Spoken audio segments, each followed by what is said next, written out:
Everyone knows that feeling, wanting to experience more stories, but struggling to find the time. That's where Audible changes everything. With over 1 million audiobooks and Audible originals, there's a story waiting to spark anyone's imagination. Take The Paris Apartment by Lucy Foley, the gripping psychological thriller that's keeping listeners on the edge of their seats. Imagine unraveling its mysteries during your morning commute, or losing yourself in its twists and turns while doing household chores. That's the magic of Audible. It transforms daily routines into opportunities for thrilling discoveries. The best part? Members get access to thousands of included titles, with new content added regularly. From bestsellers to hidden gems, every genre imaginable is at their fingertips. And with one easy-to-use app, switching between favorites or discovering new passions has never been simpler. There's more to imagine when you listen. Start a free 30-day Audible trial and get your first audiobook free at audible.com/Wondery. That's audible.com/Wondery. Now it's time for Inspirational Women, and my guest, Suzanne Heywood,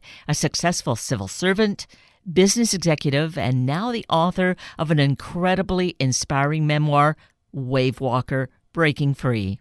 Suzanne Heywood, hello. I'm so grateful to have you joining us discussing your book, WaveWalker, a memoir of breaking free, with one aspect, sharing it with student readers and its relevance to them.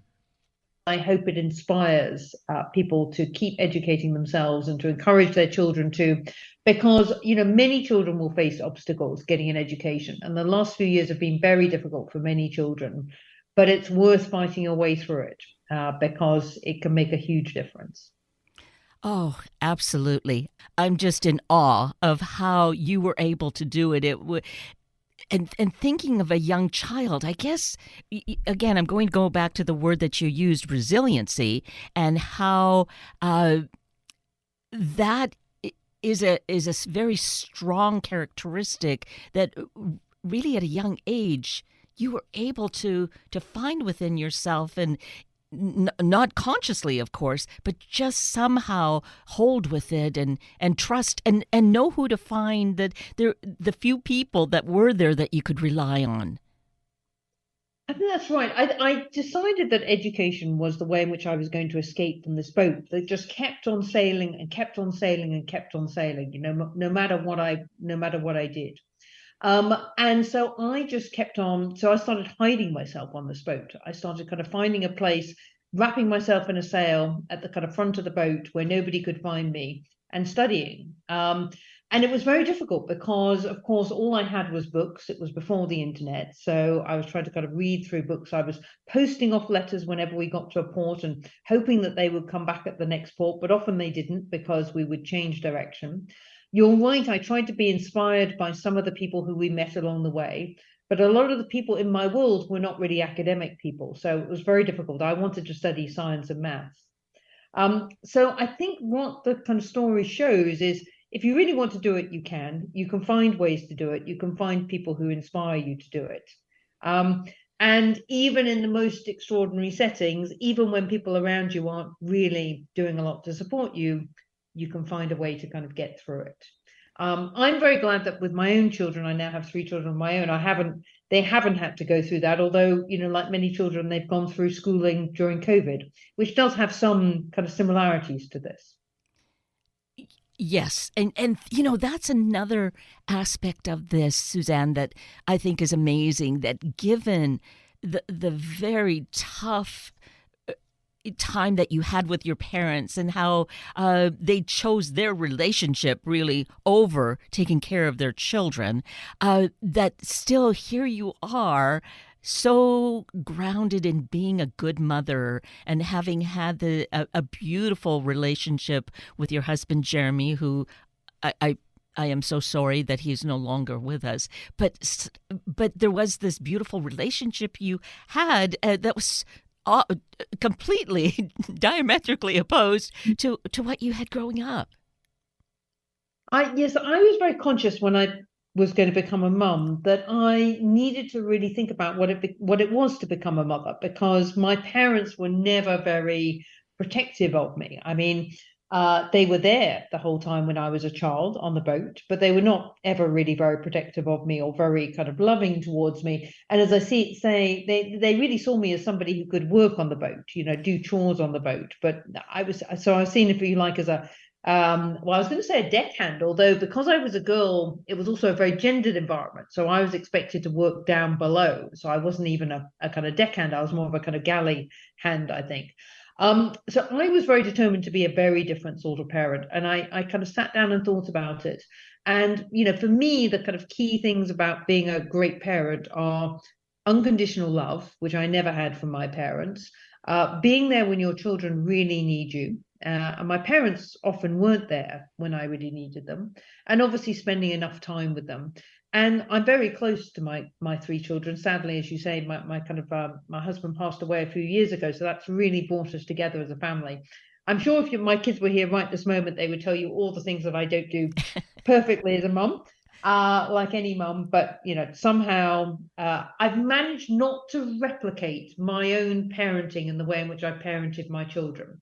And I think I was really afraid that I would, actually. I was really afraid that would happen. But I think if you do it in a very deliberate way, you don't have to replicate the way in which you parent, even if you come from a very difficult background.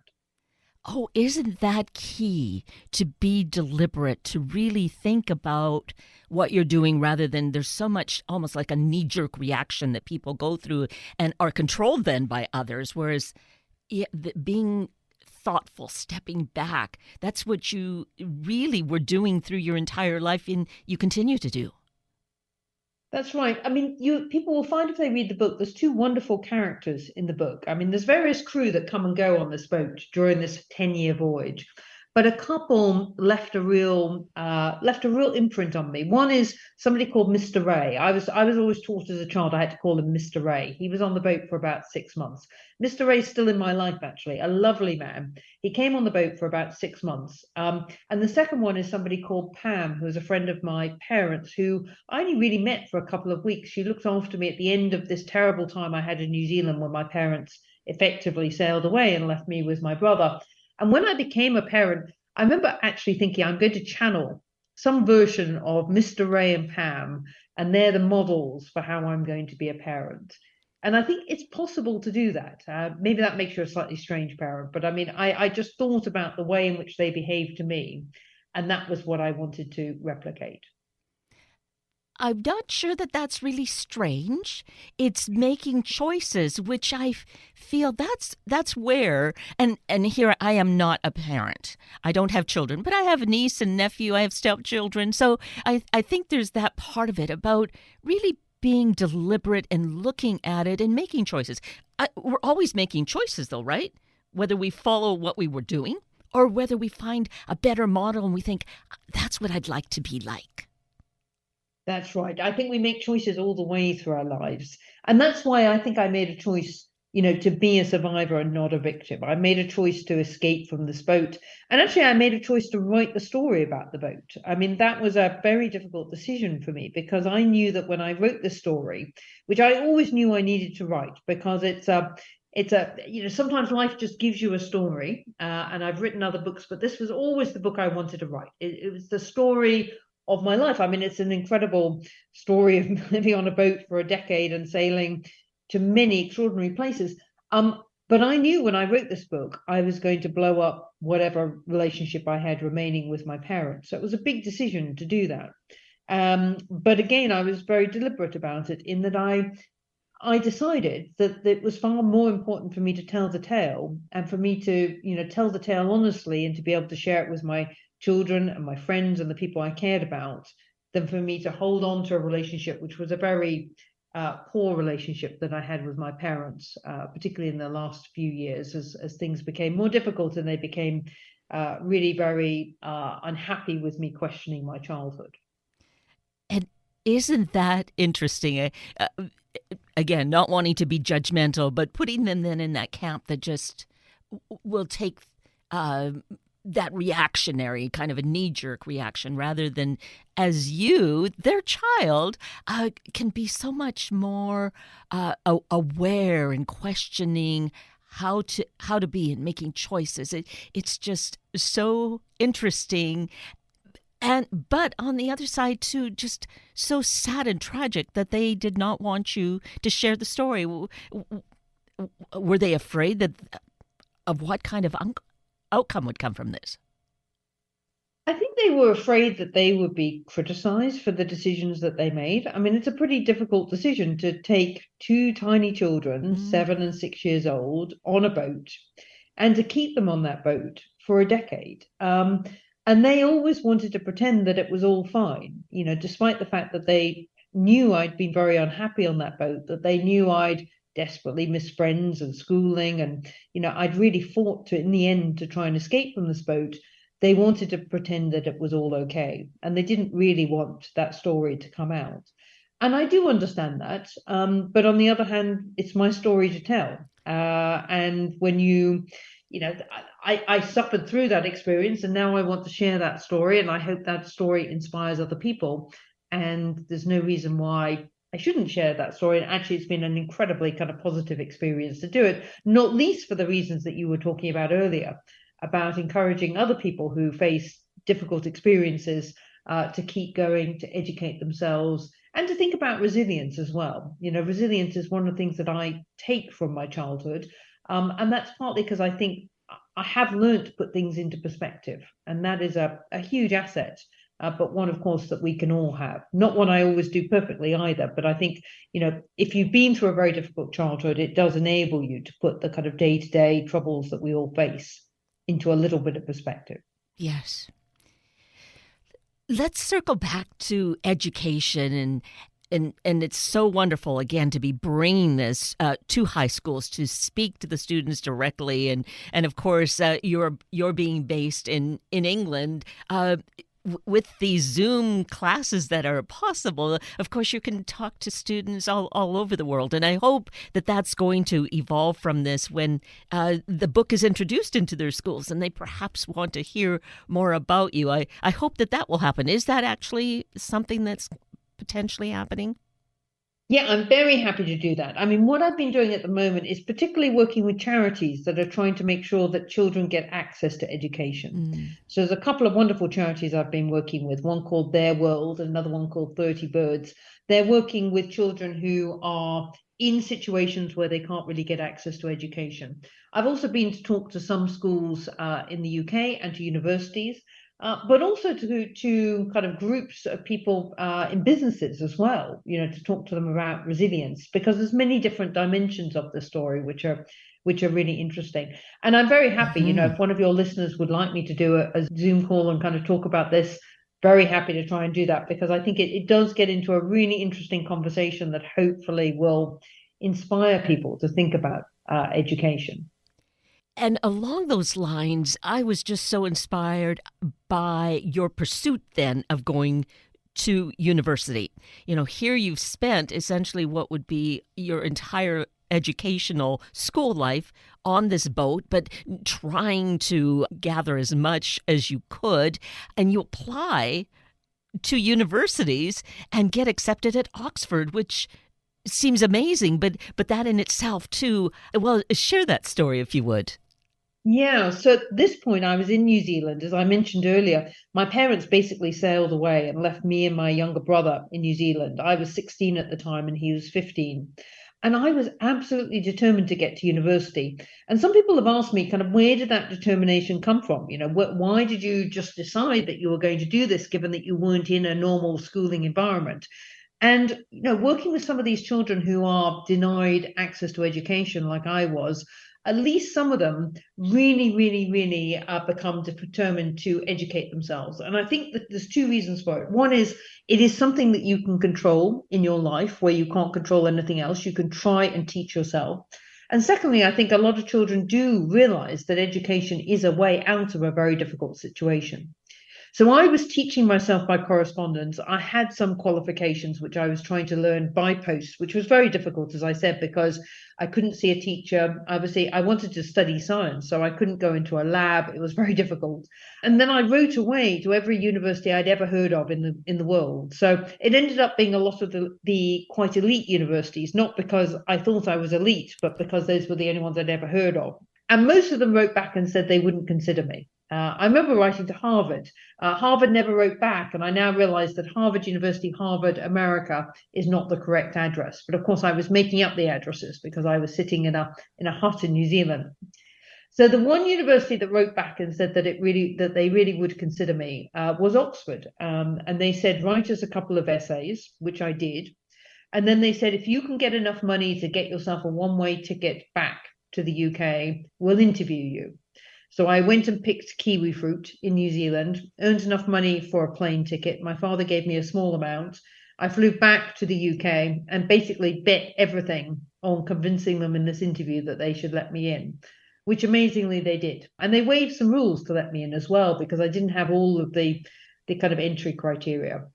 But they actually changed my life. I mean, I kind of changed my life by getting myself to that point. And then you do need somebody who will somehow kind of look at you and say, okay, this person is very strange and they don't fit everything that we'd like them to fit, but we're going to give them a chance.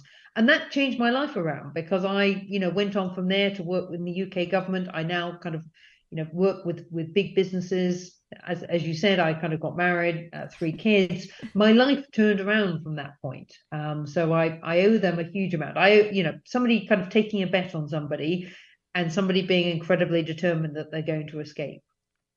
And fortunately, they saw that you had that passion and gambled on it to a good result. And I really appreciate that about that too, is that there's just so much of this where parents want to manage so much about getting their kids into the right college. And I think allow them to kind of venture forth and do some of this. I mean, how are they going to live their life if their parents are going to manage it all? Now, not saying to go to the extreme that you had to go through, but I get that from your just being so motivated and showing how good results come from that. I think that's right. I mean, it's another thing that I've thought about as a parent, which is I came from a very extreme childhood where I wasn't really looked after at all, and I had to escape and all on my own and get myself into university. I grew up in a world which was physically dangerous. I almost died at least twice. Couldn't really ever see a doctor. I think I only ever once saw a dentist as a child. We had very kind of primitive conditions on board. I was often sharing a kind of cabin with kind of male crew. I mean, it was a very difficult kind of childhood, and that has made me a very resilient person.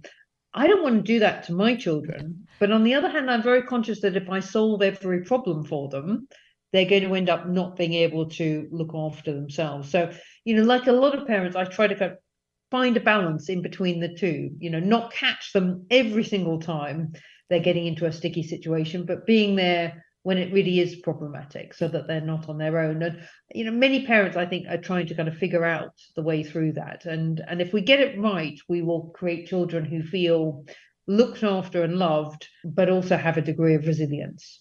Oh, yes.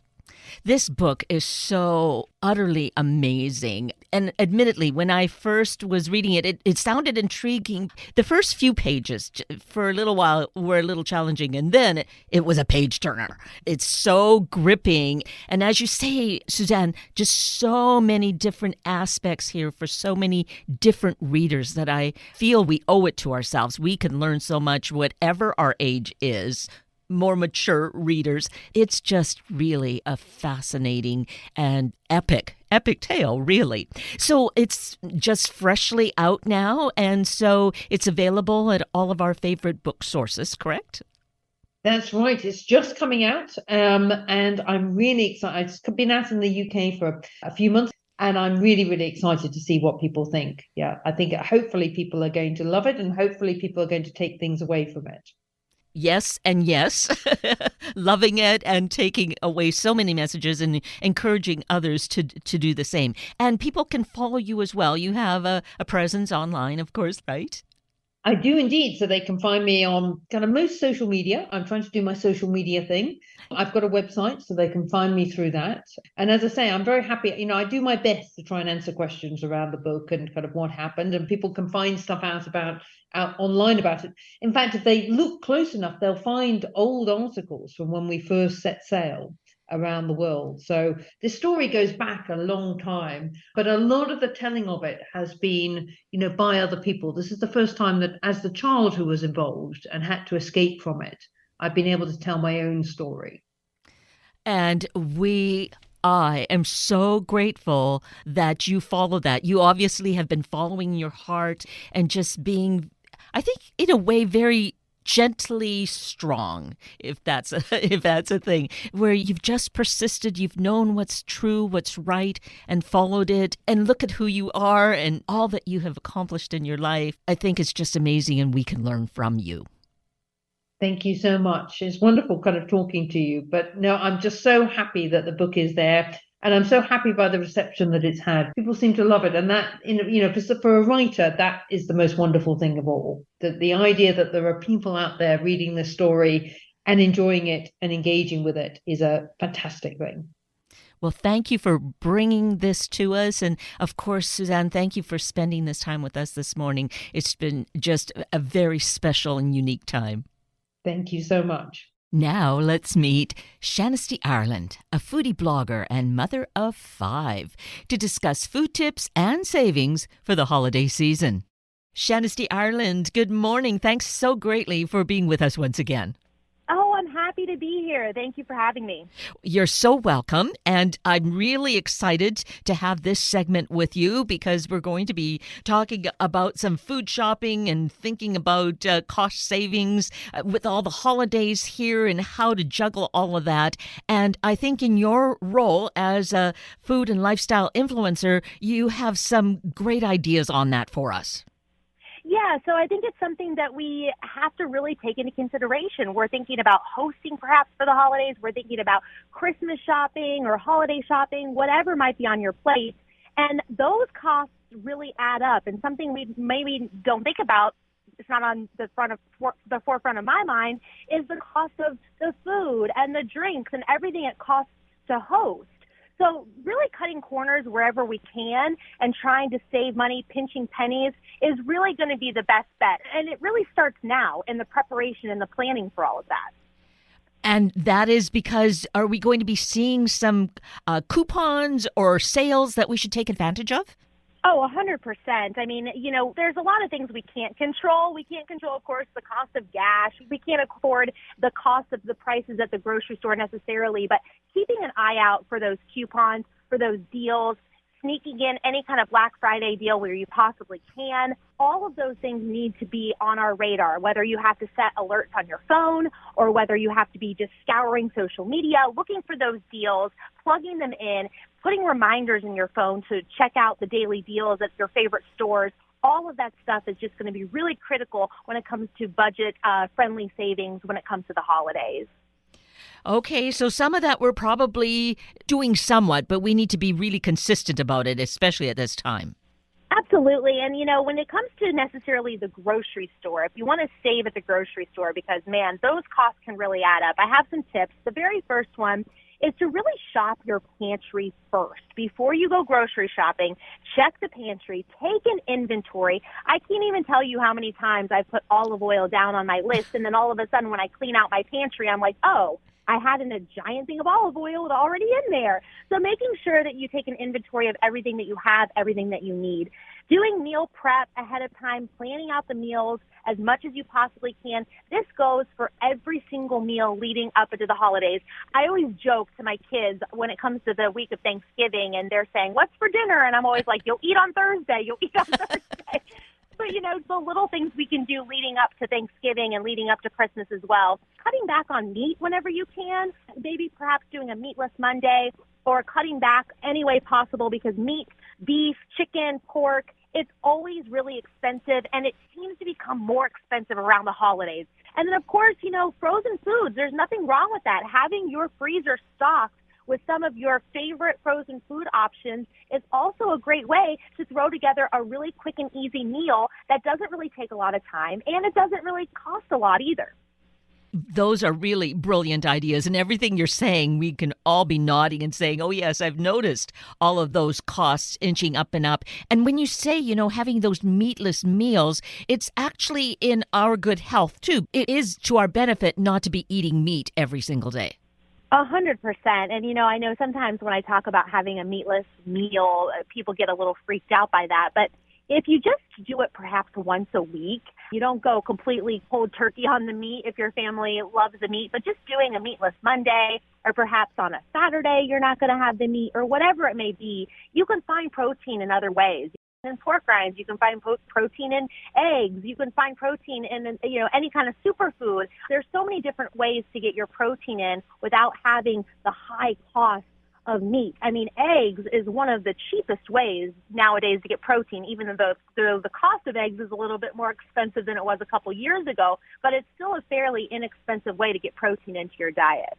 So do you have a favorite go-to recipe that we could put into our repertoire? I love chili. This time of year, there's nothing like a good batch of chili in the crock pot.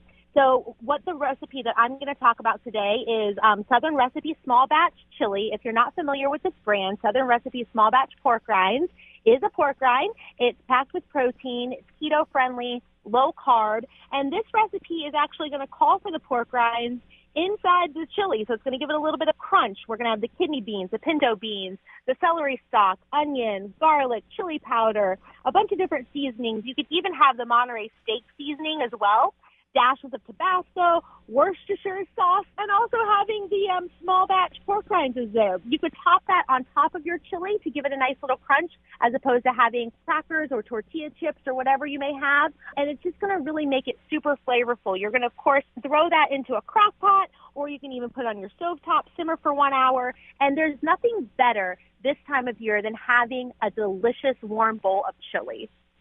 Oh, my mouth is watering right now. So need to put that on the agenda for later today.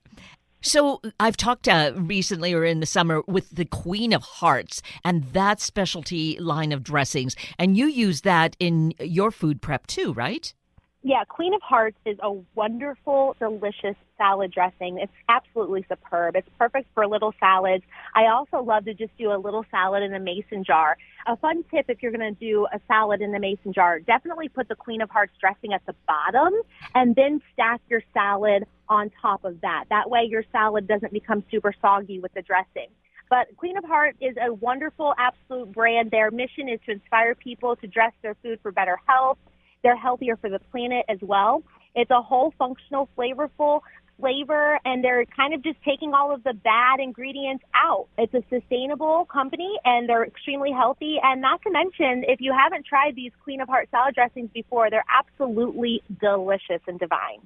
So having kids who are not necessarily fond of salads, but maybe yours are, maybe you've really taught them well. I'm glad you asked this. I try because I actually have found, I have 5 kids, as you mentioned. My oldest is 10. So I have 10, 9, 7, 4, and a 1-year-old. And I recently purchased these dinner trays off Amazon, and they divide all of the foods up. And I tell you what, it would be like I just invented sliced bread with these things, because just dividing up the foods into little compartments, my kids are eating more. I feel like they're eating healthier. And I always stick a little thing of salad on the side. A couple of them will like it. Some will experiment with it. But I think that any parent out there who has kids, and perhaps you're thinking, okay, Shanisty, like I have the pickiest eater in the world. They're never going to eat salad. Just keep introducing your children to some of these foods. That's the best way to do it. Stick it on their tray or on their plate every single dinner, and eventually they're going to get curious about it. Maybe one of the older siblings is eating it and they're going to try it. So I try to do the best that I can. It's not always a home run, but I definitely do try every meal for sure. And I like that idea of having that kind of a tray and having it set into compartments, basically. And that way they can feel a sense of accomplishment maybe when they finish this particular corner. I think so. They're exactly what you envisioned from the school cafeteria when you were, when you were growing up, just these old school trays. And I'm on Instagram, and on Instagram, I promise you, it is the number one question I'm asked is, where did I purchase these trays? So when I say that this is the greatest thing, it really is. And there's something, kids can be odd about food touching each other. And so I get that. And then also, it's like you said, they feel really accomplished if they completely eat one of their little compartments. Hopefully it's the salad, not always the salad, but it would be great if it was, but at least they're accomplishing something for sure. Now, we talked about the chili. They probably do really gobble that down. Chili is a home run in this house. Chili is a home run. Also grilled cheese. I want to talk about one other brand. It's Julian's Recipe. This is a wonderful brand that you can find in your frozen food section. They make cheese baguettes, pretzel baguettes, and you can quite frankly make a grilled cheese off of this garlic bread. You can just add a fun layer of your additional cheese. You pop it into the oven for about 9 minutes, 350 degrees, and they've got this really delicious bakery soft taste. Every single time you have Julian's Recipe, it tastes the exact same. They use fresh, wholesome ingredients, and the taste is never compromised. And it's really just a very easy way to get some bread onto their plate as well, into their little compartment to have a little side of bread. And it's so well prepared for you up ahead of time. And I must say that as you were describing that, I thought, to have like little appetizers that are actually grilled cheese, wouldn't that be like a time saver and delicious? It is a time saver. And, another tip I like to give parents, you can't really start dinner time at dinner time. This is something that I've learned over the years. You have to do some kind of a meal prep ahead of time because you know what, at least in our house, when it comes dinner time, these kids are starving like immediately, like now. And I want to prevent them going into the pantry and getting the goldfish and the Oreos. So I try to do as much prep ahead of time. So the things like the chili, that's a great prep item. The things like the grilled cheese, anything that I can do, even if it's as easy as cutting up produce ahead of time or cutting up the strawberries or whatever it may be, doing as much as ahead of time as you possibly can is going to really save some hungry souls, and it's going to save your sanity as well as a parent in the kitchen. Oh, all of that. Totally to our benefit, and I'm sure we can all relate to that. So to find out more about you, Shanisty, where shall we look? Yes, head over to Instagram at Shanisty Ireland. I also have a blog. It's called she'sbecomingdomestic.com. I have lots of recipes on there, lots of parenting tips, funny videos. I mean, we keep it really fun over here. There's nothing that you're going to see on there thinking, I could never do that. Everything is really realistic. I say it's realistic recipes and it's messy motherhood over here. That's all it is. So a big dose of honesty. Yes, 100%. You have to when it comes to social media. You have to be honest because a lot of it is not real, as we all know. Right. Well, having looked at your website and seen those gorgeous kiddos of yours, your hands are full, but full of such beauty and fun, I'm sure. Oh, thank you. It is chaos. It is pure chaos. I'm shocked, actually, no one is screaming in the background right now because I'm hiding out in my bedroom while I'm talking to you. But it's wonderful, and, these are the days, that's for sure.